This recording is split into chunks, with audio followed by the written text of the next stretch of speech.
Hello check hello. बोला net no cable के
Hello.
Good morning, everyone.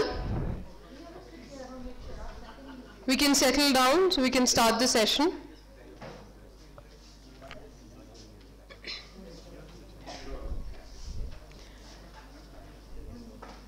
Welcome to the third and final day of the consortium.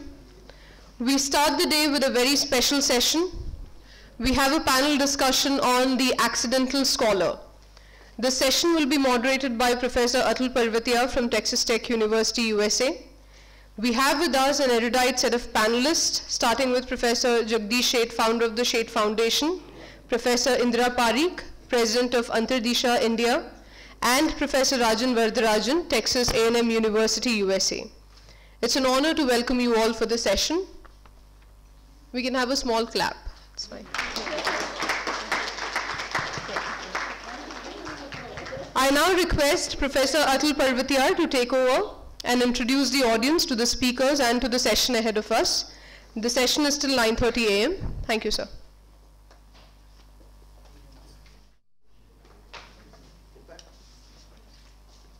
Good morning. Good morning. May I just request all the panel members? Oh, you're going to sit there? Oh, okay. So I thought, we'll introduce the panel, bring the panel members right up front. But these chairs are not needed now. So good morning again. And it's a great pleasure to be able to moderate this session with some of the living legends. It's indeed, there are giants in the field who are legends. Excuse me. And I don't happen to be one of those who could be even categorized as a scholar, but I am amongst and midst of all the well-known scholars. So I'm not going to take too much time in terms of setting this up. However, I want to say a few things. You think that some people are pursuing scholarship, excuse me. Just a second.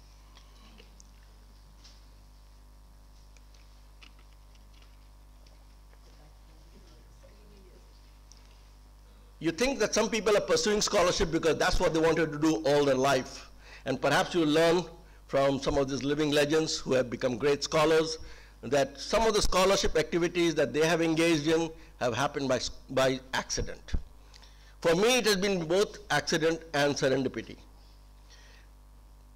I probably, few people know this, probably if I was not going to be a scholar, I would have been a politician, because when I was at Banaras in the university, I was running teachers association and running elections and doing all kinds of things that never ever occurred to me that I will be in the midst of all the big scholars over here and perhaps get a little bit of the scholarship in me as well.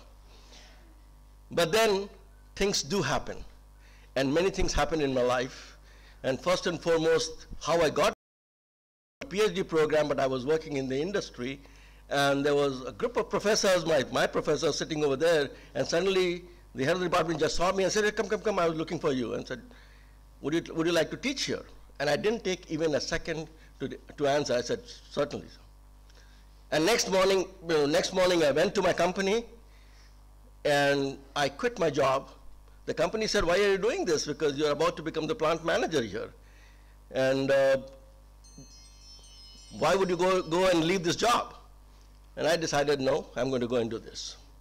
Of course, I lost a lot of money in the salary and all the perks that were associated with it. I had an accommodation given by the company. I had an car given to me. I had a salary. That salary at that time dropped almost about 40%. But then I took it up. And I'm so happy I did it. And of course, once I went into Banaras in the university, I became kind of involved in teachers association as well as all the politics, because I was pretty involved in the student politics as well at that time. And again, by accident, that it so happened that I moved from Banaras in the university to XLRI in Jamshedpur. And when I landed in XLRI Jamshedpur, I realized from a faculty in Banaras University that was about 2,500 faculty members there, where I could do some politics there.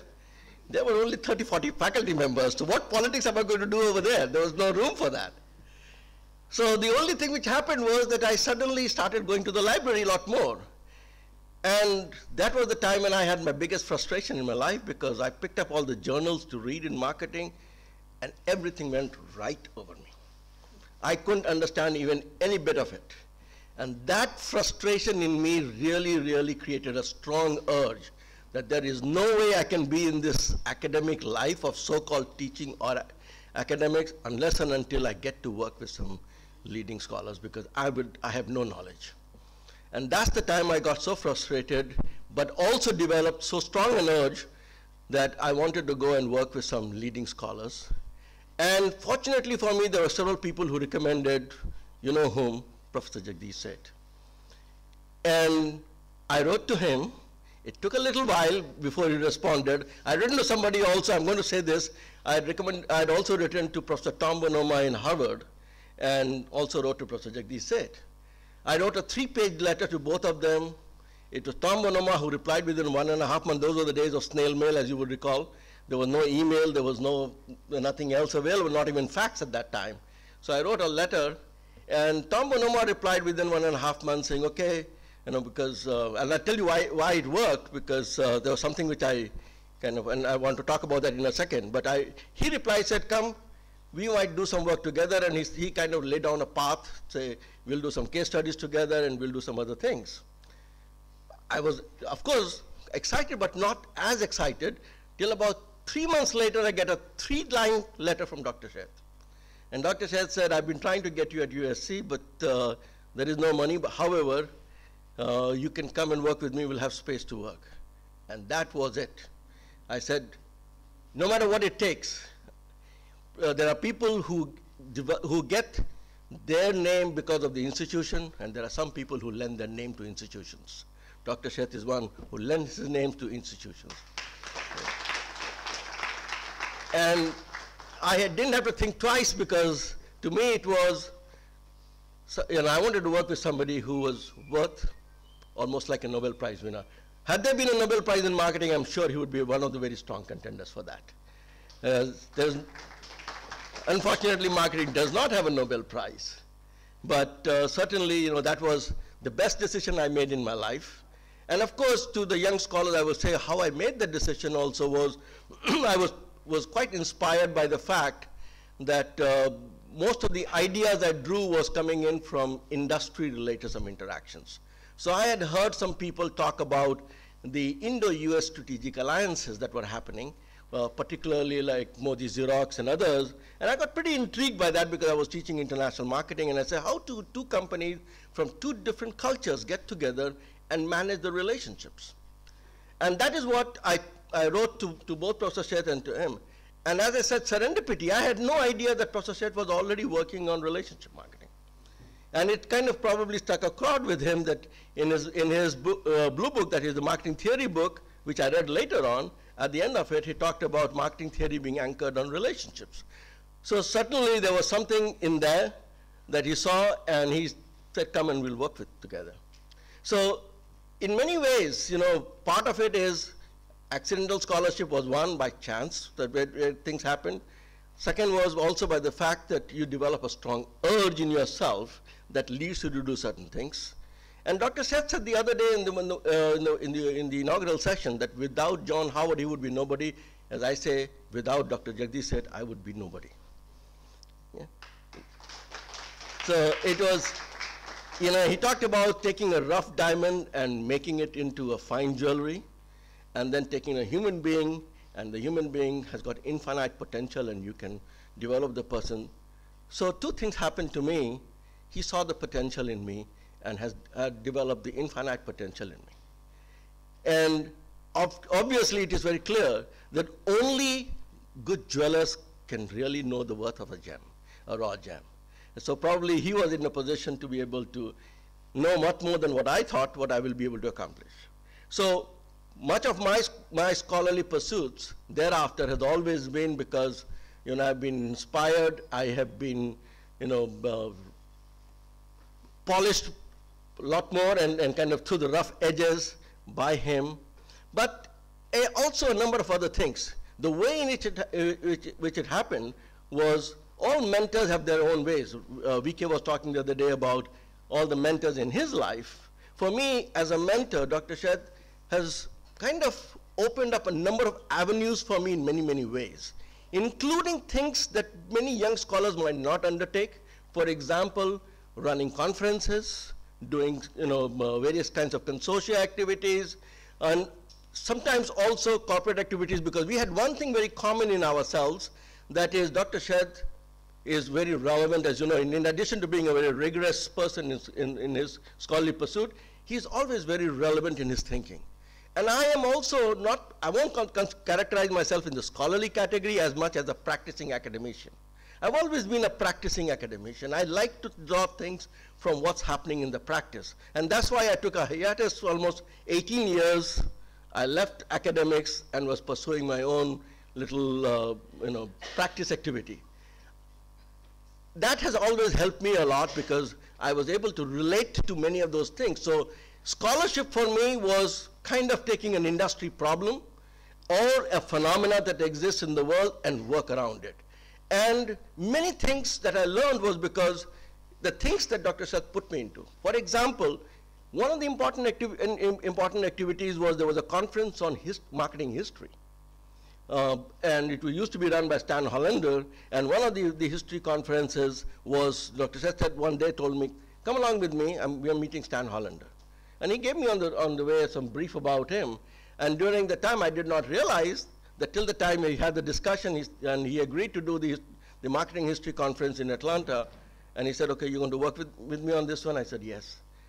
And then, obviously we wanted to do some papers regarding that. And we were trying to do an evolution of relationship marketing as a paper. And of course, my limited knowledge, my limited literature was looking at things for the last 3 or 4 decades. And he suddenly said, I knew that you're going to fall into that trap. Look a lot more in the history. Look at pre-industrial age. Look into the agrarian period.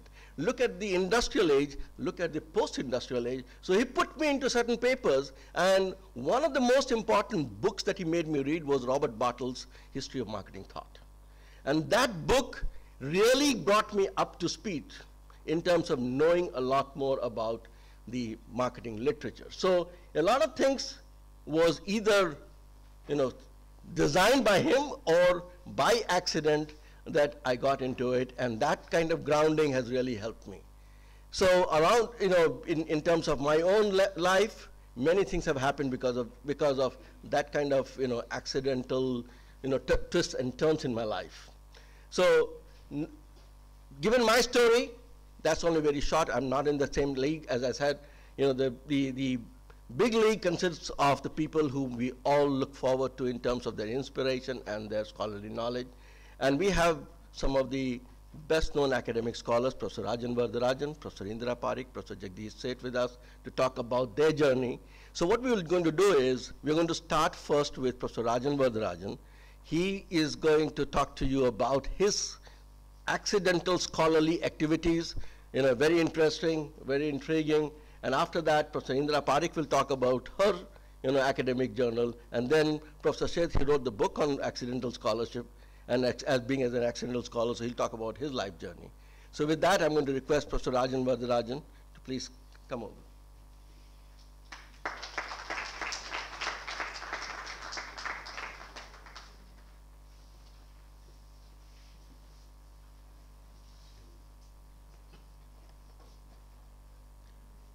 We need to go down a few slides. We won't have time for all of this. So come down, come down. Come down further. Come down. Come down. Come down. Oh, it stopped you. Go back, go back. Yeah, go one step further. Okay. One more slide up. Okay. I'll stop there and do that. The reason, if you're looking at why I'm doing this, I thought this is a 90-minute session and I would have 30 minutes or about 20, 25 minutes. Now I see it's a 1-hour session. And so I need to skip through and a few, where's the remote? Okay. So the way I want to, I'm going to talk with doctoral students and young assistant professors in mind and try to talk about accidental scholarship rather than accidental scholar. And the essence of this is, here is a paper. If for purposes of tenure, if a faculty member are asked to submit only one paper for purposes of evaluating the tenure decision, this is the one thing I would submit. I started working on this in 1997, and actually it was published in 2010, 13 years, okay? In conceptual papers, I was already tenured and promoted, a full professor and everything. I took my own time, I want this to be a gem of a paper, and I'm going to do it at my own pace. So, no, this is, okay. I'm skipping a few things before this. I wanted to talk about this, but in the interest of time, I'm going to cut all of this. And as I say here, the first scratch notes on this conceptual paper was in 1997, and ultimately it got published in 2000. And I'll talk and walk you with this one. So I'm at Houston, boarding a flight in 1994, and in the pouch in the seat in which I'm seated is this book, The Story of Philosophy. And then I look at all the names, Aristotle, Nietzsche, Voltaire, Kant. I know some of these names, and start leafing through that book. And there is this definition, on page 59. I'm reading this book. A book scavenger, it is, the reason I'm using the word book scavenger is something in a pouch, I accidentally find it, start reading it. And this author talks about on the importance of precise and unambiguous definitions in scholarly discourse. Talks about there was the hint of this new science in Socrates' maddening insistence on definitions, and in Plato's constant refining of every concept, Aristotle's little definition. I'll leave it there. I'm looking at this quote, quoting, invoking Socrates, Aristotle, Plato, and Voltaire on the importance of definitions. And I started doing got my PhD in 1978. I did definitions in every paper, but I didn't realize it is such an important thing. Incidentally, I'll talk to you. Durant, this book is available for free. On download, you can download it for free if you want to. It's a fascinating book. And then I tried to find out who's this person, Bill Durant. And he has written an 11-volume series on the history of human civilization. He's one of the greatest philosophers of the 20th century. And in fact, if you go to Sabarmati Ashram, there is a quote by Bill Durant on Mahatma Gandhi, which talks about after Buddha, if somebody's name from India will be remembered a couple of thousands of years later, it would be that of Mahatma Gandhi. And so the essence of it is, I'm working on this paper, and initially I thought, this is where I decided I'm going to put in a lot of thought on the definition of marketing strategy. This is a paper I'm working on, strategic marketing and marketing strategy, domain definition, fundamental issues and foundational premises. And here is a paper on which I spent almost 3 pages in print talking about just definition of marketing strategy, tearing apart every other definition which is already there and saying why is it deficient, how it is deficient, and talking about problems in this one and so on. And so developed it. If you look at my published work pre-1994 versus post-1994, you will see a world in difference in terms of the quality of definitions I provide, this one, and so on. That is due to exposure to that and this one. Okay.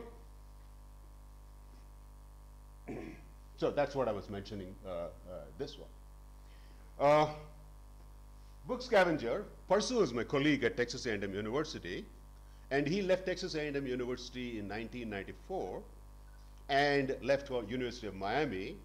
And when leaving, he dumped a whole lot of books in front of his office and left. So I was just skimming through them, see if there is something there interesting. And there was a book called What is Sociology? And it was only 100 pages or about 125 pages. It's a very thin volume. And I thought, I need to get an understanding of what is sociology. Let me read this book and so on and so forth. And then I see this one, in marketing, we used to talk about marketing strategies, identity crises. What is the domain of marketing strategy? And it used to be a lot of conversation, confrontation, and conferences and all that kind of thing. And then I start reading this book, and he says, any attempt to set the limits to a field of intellectual endeavor is inherently futile. Whatever boundaries we will set will inevitably omit men whose work should be included. Yet when we stretch the boundaries to bring these men and their works within the field, we inevitably incorporate some we otherwise would have excluded. And what seems to us today firmly entrenched as part of our title community may yesterday have been an alien enclave, and so on. You get this. Oh. And then he says, to define the limits of field of inquiry in the long run to be only a gesture but a start, delimitation, however tentative, is indispensable. The danger is not too great if we keep in mind that any boundaries that we establish are an aid to understanding.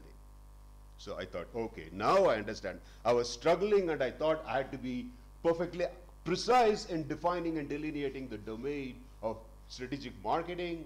All I need to do is a big picture perspective. And so what happened is originally the paper was just on strategic marketing fundamental issues. Then as a result of Durant's thing, it became strategic marketing definition and fundamental issues.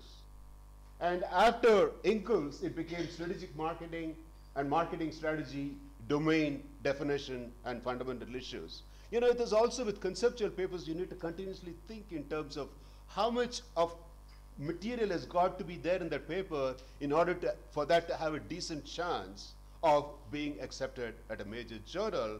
And I thought, okay, I have this going very well, and so on. Oh, one more book, Pursue, left behind was this one called Discovering the Social Structure of Social Studies. Again, a very thin volume. So I read through this and so on, and found that he had a very interesting section on what is called as generalizations in social studies. And he had a lot of informal observations about that. A generalization is a broad, inclusive statement. Generalizations of universal application and admit no major exceptions. Generalizations contain no specific references to any particular people, places, or times. Generalizations have a thesis. Generalizations have been discovered this one.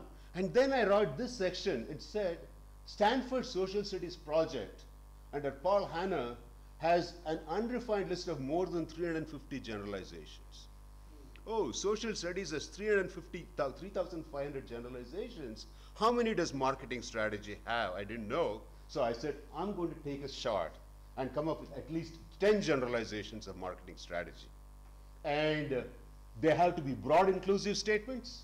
They have to be universal and have no specific reference to any particular people, places, or so on.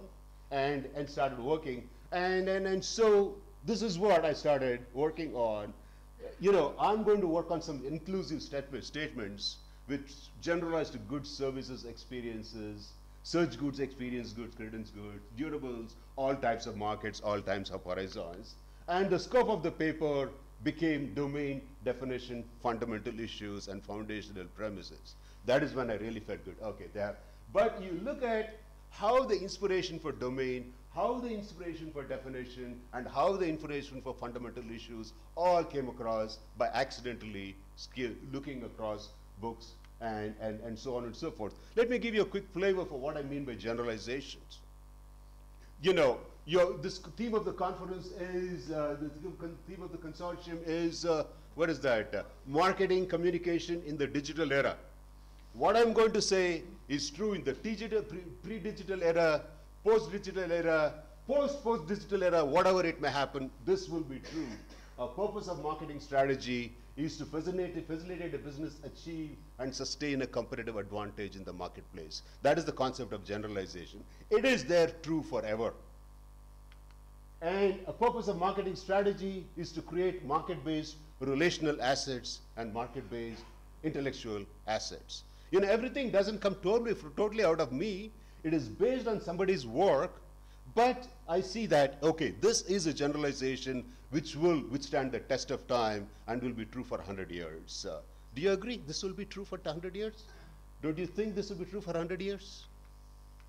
So, a purpose of marketing strategy is to enable an organization to establish and nurture mutually beneficial relationship with customers. Will this be true for 100 years? A purpose of marketing strategy is to influence or shape the affects, cognitions, and behaviors of customers. Agree? Will it be true for 100 years? A purpose of marketing strategy is to enhance the salience of non-price criteria versus price in buyer's choice decisions. And this one, a sustainable competitive cost advantage is a necessary condition in order for a business to be able to compete on the basis of price over the long run. Now, when you look at these generalizations, you will say, this is all common sense, everybody knows. But right now, I'm at 16, and my mission is I'm going to do at least 100 generalizations of marketing principles, generalizations of marketing and marketing strategy, made good progress, and this one. Let me talk about one more thing. Would I have a few more minutes? Okay. So this is again a book scavenger tumbles. This is in 2004 December. My mother is in her deathbed. All I'm doing is nothing else I could do. She's going to go. So sitting next to her, holding her hand, and just trying to talk my best to her. And my nephew says, this is in Chennai. He gives me this book and says, you will love this book. While you're sitting just there, start reading this book and so on. And so I'm sure many of you will be familiar with this book. For doctoral students, I would advise, if there is one book I would recommend on theory development, go read this book. Amazing book, okay? So how it influenced my thinking as, some cousin of mine, nephew of mine gives this book and it has changed me so much. To give you an explanation of what this is all about, is the Guns, Germs and Steel book is essentially about why did Europeans, Belgians, British, Dutch, French, Portuguese, Spanish, triumph in their historical conquest of other populations? Why were Native Americans, Africans, or Australians instead the ones who enslaved and exterminated the Europeans? Or you can ask the question, why didn't we go and colonize United Kingdom and France and Portugal? Why did those countries come and colonize us? So that is the essence of the book, Guns, Germs and Steel. And then it talks about guns, germs and steel constitute proximate explanations. In other words, they had superior firepower. So about 20, Spanish, soldiers were in a position to exterminate 60,000 soldiers in a war in Mexico. That kind of a thing. That is guns. Then the other is germs. My PhD is from the University of Massachusetts Amherst, and it is named for Lord Amherst, and he has come into trouble now. Lord Amherst, what he used to do, whenever a European died, he used to take all of the clothes and gift it to Native Americans. And it would kill about a couple of hundreds of Native Americans because they had no immunity to the germs, this one. So the concept is, if you look at what it is, this book explains the proximate explanations of guns, germs, and steel. And then he asks, why is it the Europeans who came here to America, they didn't die because of the exposure to germs in United States? How come it is the Native American population which got exterminated? And then he talks about how germs, immunity, domestication of animals and birds, number of domesticated animals and birds, and so on and so forth, and saying that the Western Europeans had domesticated many more animals and birds, and it is the interaction through them you develop immunity, whereas in North America, it was just horses and turkeys, and so much lower immunity and so on. So then that made me this one, in the sense, I thought I'm going to work on an explanation paper called Proximate Explanation Theories versus Ultimate Explanation Theories in Marketing and Marketing Strategy. And I started with the conjecture. A preponderance of explanations of marketing phenomena are likely to be proximate explanations. The reason is the research tradition in reward systems and marketing and other business disciplines is not conducive to ultimate explanations. Excessive focus on journals, no respect for books, not even scholarly books, and so on. That Guns, Germs and Steel is a 700-page book. We want everything. But then I thought, Maslow's hierarchy of needs, I should not criticize the system. I should rise to the level of self-actualization needs and start working on this one. I made some papers. The idea for the paper was in December 2004. Now it is January 2009. Limited progress to date. But I have started accumulating instances of what explains variance in business performance. If you look at this question, there are a number of relatively proximate theories, competing theories of effect of market share and business performance. Relative to that, the resource-based view is an ultimate theory, and so on. So this has been a great journey for me, and this one. So 2 more minutes. So why, if you look at it, I'm talking about Guns, Germs and Steel, a book totally unrelated to marketing. I talked about what is sociology, totally unrelated to marketing. I talked about the story of philosophy, totally unrelated to marketing. Many of you may know Peter Drucker, right? and the late Peter Drucker, and he wrote, an article on my life as a knowledge worker. And in that, he goes on and says, every 3 years, he goes and starts reading into a totally different discipline outside of management to try to understand, develop an understanding of what is the research paradigm in that discipline. How do scholars in anthropology come to some kind of consensus that this is a scientific fact, this is a scientific truth? How is it done in civil engineering? How is it done in psychology? And so that is why, I was inspired by this quote I read in an article in 1977, and I continue to do that.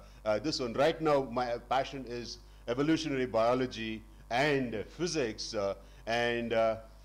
Later, if you have any conversations, I'll tell you some fascinating reading I've been doing in those areas and trying to see how I can bring them into marketing. I'll take 2 more minutes and I'll finish this one last thing. One last thing. In the other books I talked about in A Pearl of Wisdom, book scavenger stumbles into mother lode of wisdom. So, true to this quote, I was at a conference, and the 3rd day of the conference, what people do, the book exhibit say, they give away all the books for free, if you want to take it. I said, I don't know anything about anthropology. This guy is giving this free book for me, Research Methods in Anthropology.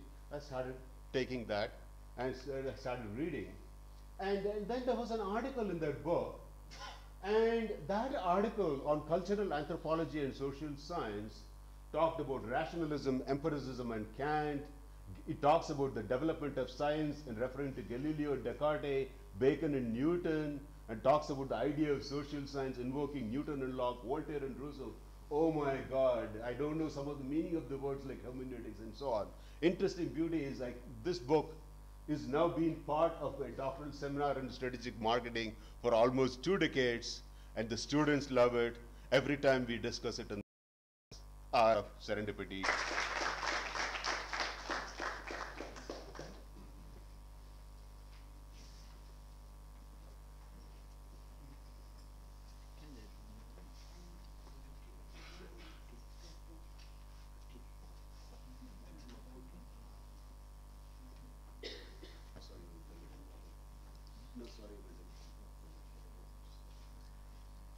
Namaste, everybody.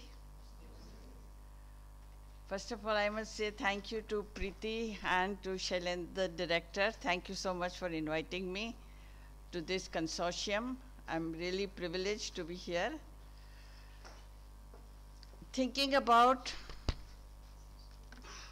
the accidental scholar, I think many things have happened in my life which are truly accidental. But when I reflect on it, it means that somewhere in the past, the destiny has marked this to happen.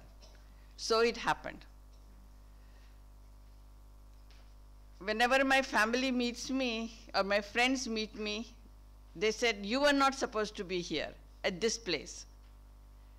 And a friend of mine always says, looks at me with envy and says, you were not supposed to be there, I was supposed to be here. But the fact is, you are there and I'm not there. So destiny has definitely something planned, and I will give you an example. If I'm in the academic position, it's because I married an academician. My husband was a professor of physics, and our marriage also happened by accident to bring me here. So let me give you this anecdote. It's very amusing, but the destiny must have planned it. In the time I was growing up, there was a friend of ours who came to visit us from Bombay.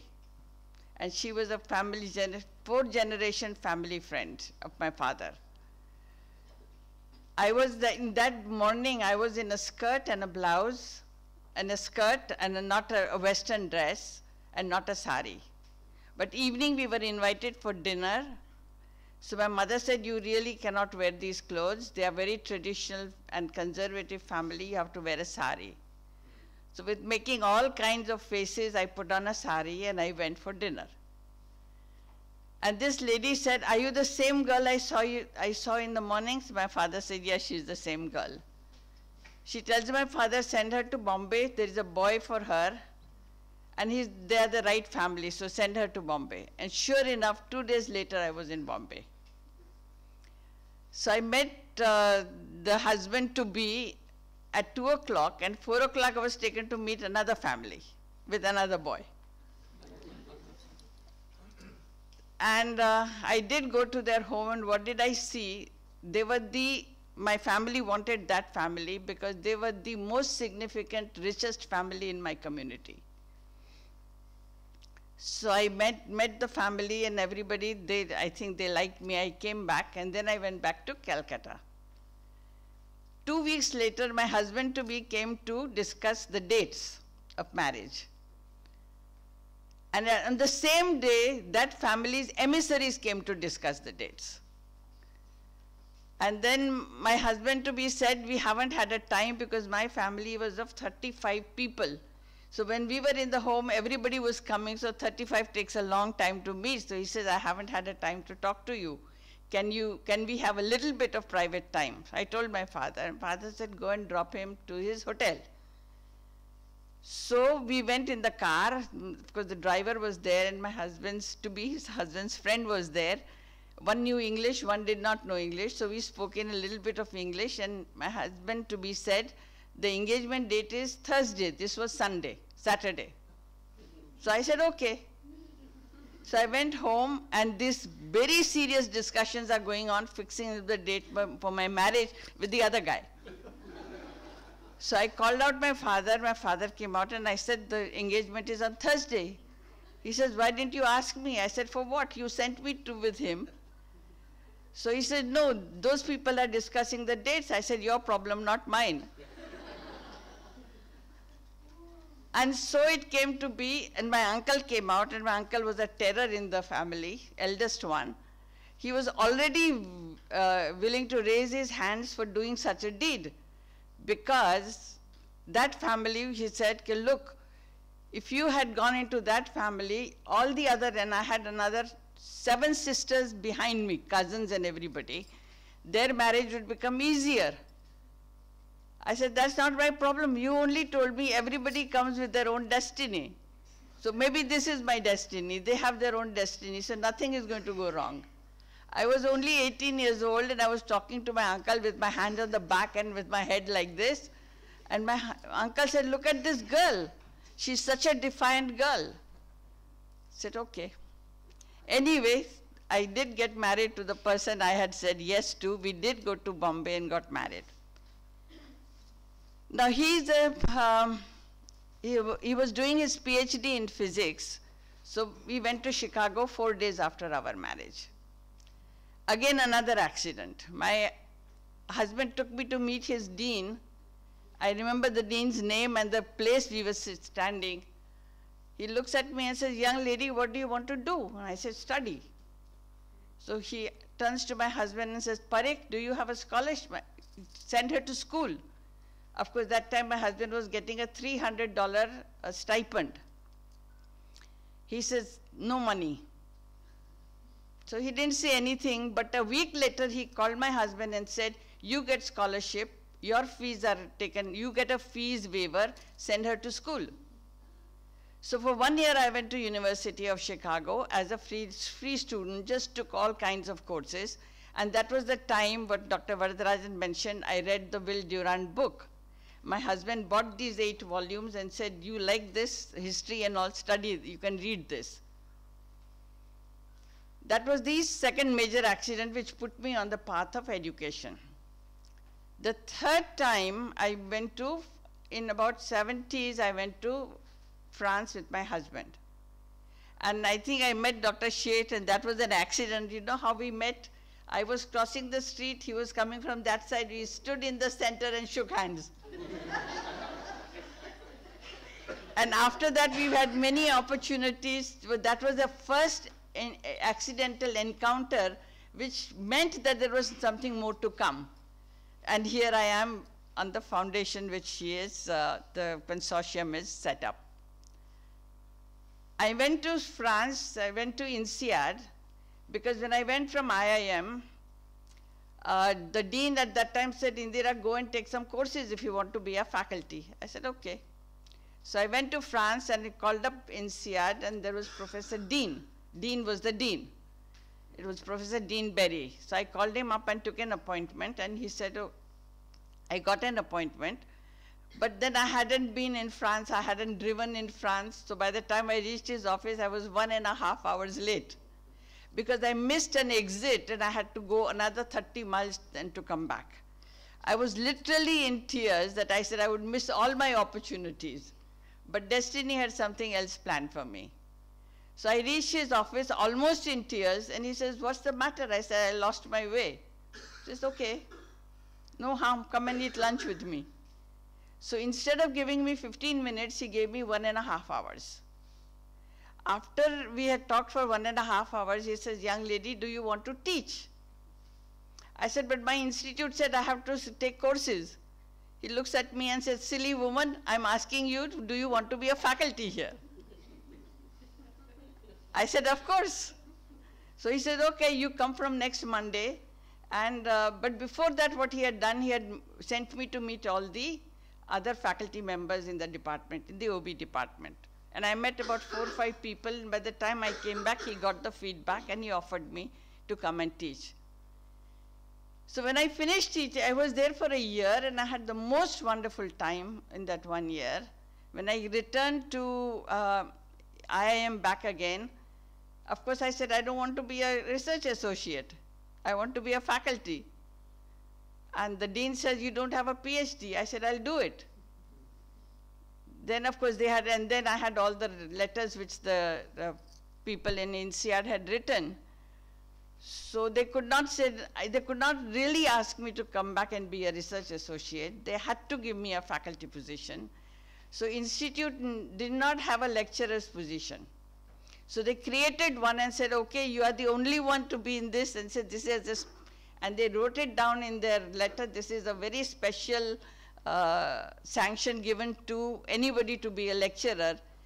I was the only lecturer. It began with me and it ended with me. Of course, I had 3 years to do my PhD, and I did my PhD.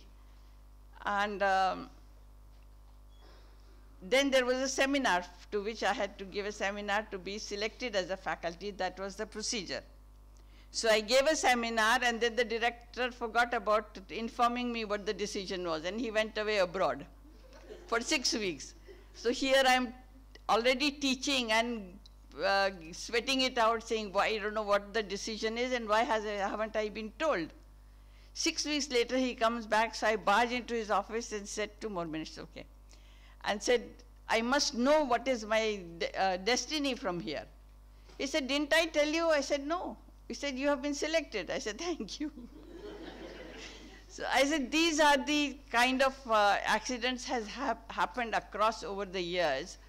And I always feel that somewhere the context is set for the individual that this is going to happen. And there are times when you come to a crossroad where you have to make choices. Whether you want to go to that path, it may be accidental, but it is a path laid out. If you go to that path, it is there.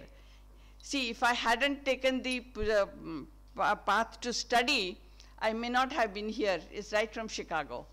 Not only that, I went to study in Denmark for a year. I went to which school? An interior design school. Because that was the only college which taught in English. And in the university, I took all the courses which are available. English poetry, English literature, American history, British history, all taught in English. Every single course taught in English, I took it there. Because it was one thing, it was free. University was free for us. So I studied there, and all that which I had learnt at that time now become my asset, because I can refer to a whole wisdom which is available of humankind from all across the world. So destiny, accidental things happen, but the destiny has put you there and you have to make a choice. And if you make a choice, the path is set. Thank you very much.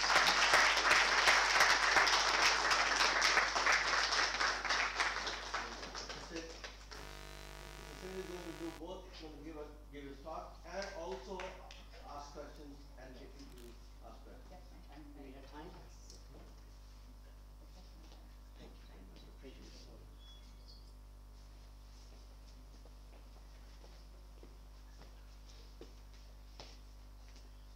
Well, good morning. Excellent two presentations, sets me up properly. And my journey is in many ways accidental, but different context, different situations.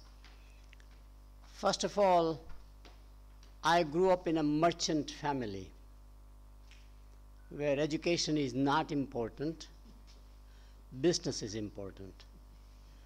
So I should be less than high school graduate, third grade, fourth grade, would not know English at all because it's not necessary.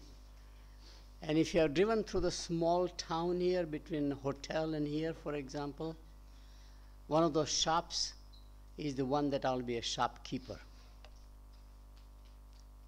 That's supposed to be what my family would have thought about me.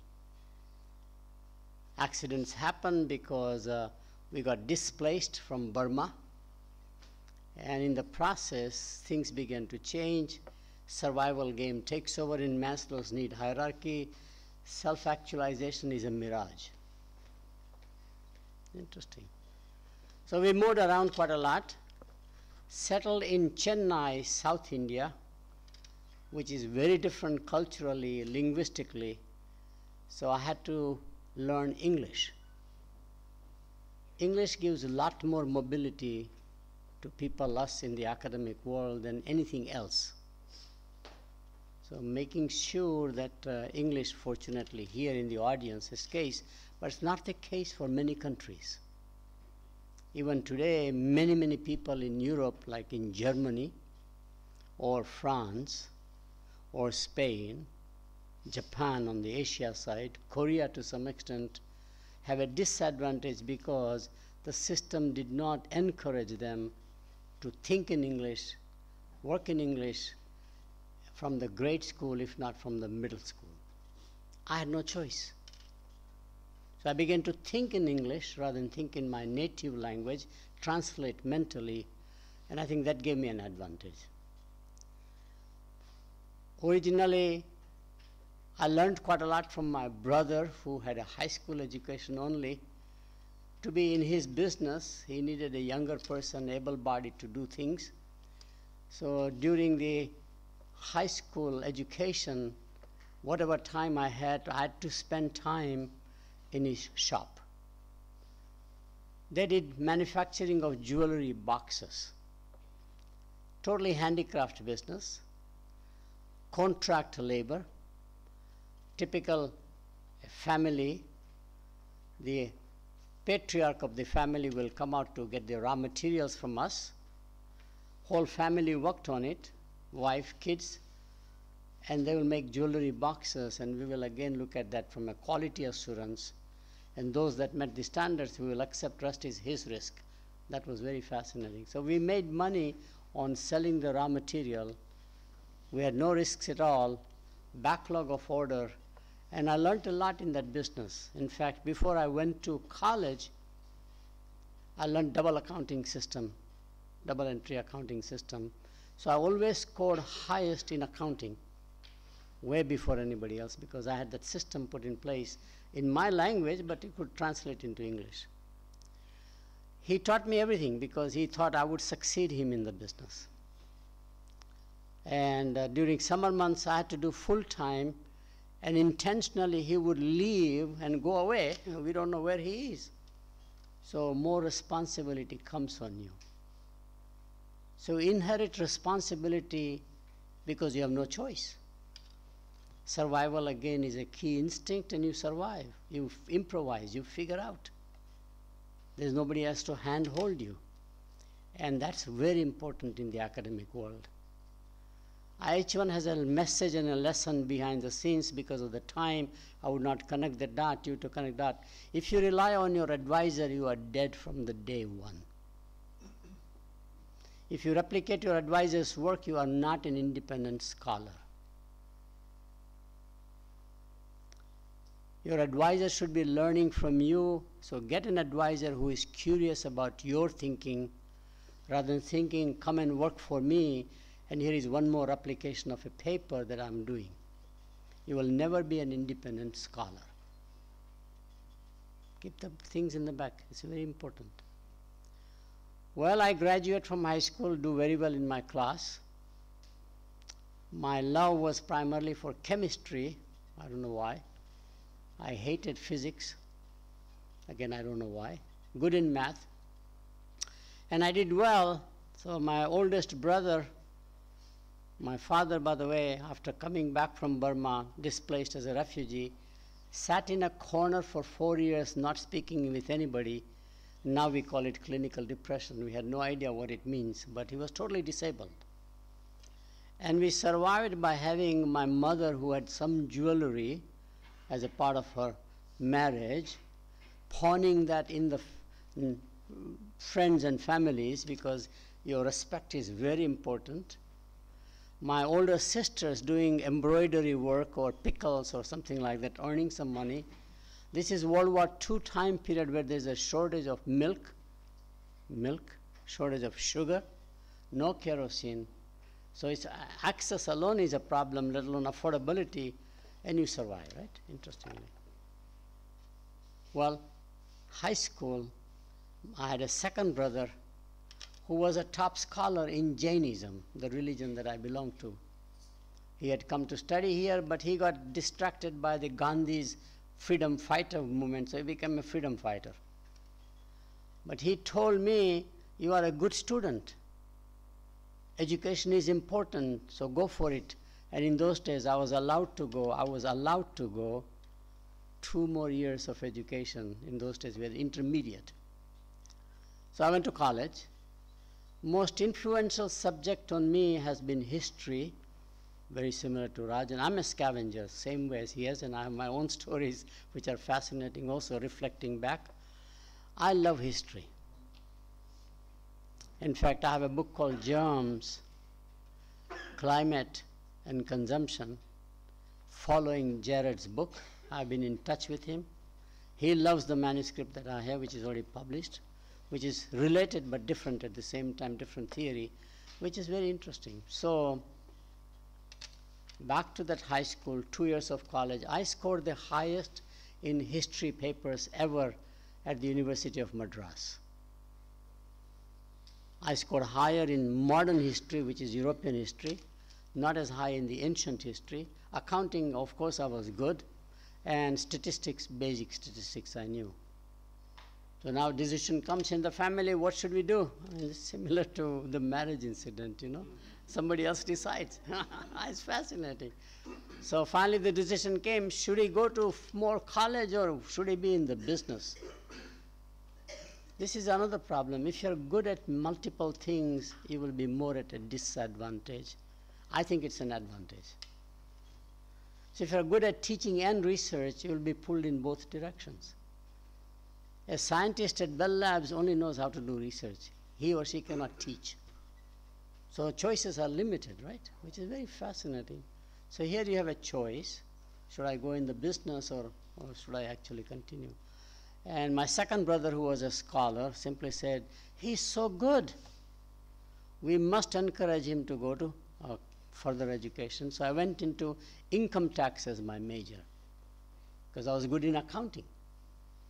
Selected number of students at University of Madras. It's a 3-year extra rather than a 2-year. So I went and scored very well. I'm a gold medalist. So now comes another decision after getting the accounting. You have to do CPA.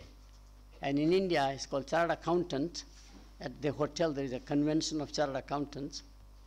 And the Chartered Accountant says here you do 3 years of articleship, internship with no money. Now I come from this state as a culture, my background. The nickname for Gujaratis, which is the country or the culture, we call Guju. First of all, Gujus don't like to work for others. It's considered below their own capability. So working for someone else is a shame like a corporation. Working for no money for 3 years for articleship is a double shame. So I'm idling here. People have to make a decision about what I do.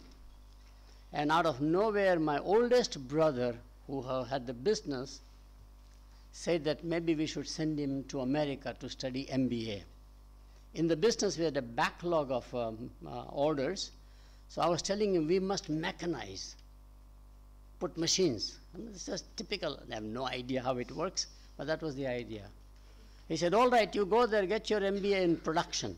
So I went there to go for production, which is very fascinating again. And that's where I went to University of Pittsburgh because it had a 1-year MBA program. They gave me a fellowship. I have no money. So I borrowed money from family and friends. I had earned some money. And over there, 2 incidents happened, which I will summarize and then stop here. The first incident was in my MBA class, where the professor basically said, do you know that now in America, 54% of all housewives, that's what we call homemakers, go to the grocery store without a shopping list. So it's a fact. And therefore, this is an inference now, fact from an inference. Keep that in the back of your mind.